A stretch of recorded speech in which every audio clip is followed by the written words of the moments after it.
ఎండబెట్టిన పప్పు ఎండబెట్టిన ఇది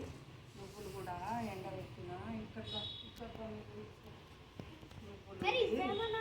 ఇది మినపప్పు కదా మినపప్పు వేసిన పప్పు ఎండబెట్టిన ఎండింది కదా ఇవి నువ్వులు ఇవి నువ్వులు రోజు ఇన్ని తింటే కాల్షియం ఉంటుంది దీంట్లో నువ్వులు తినాలి రోజు ఇన్ని నువ్వులు తింటే స్ట్రాంగ్ ఉంటుంది దీంట్లోనే మనం ఇడ్లీ దోశ వడ ఇవన్నీ చేసుకుంటాం కదా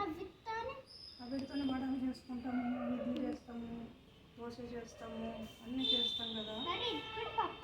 కూడా పప్పే కందిపప్పు అది మనము కందిపప్పు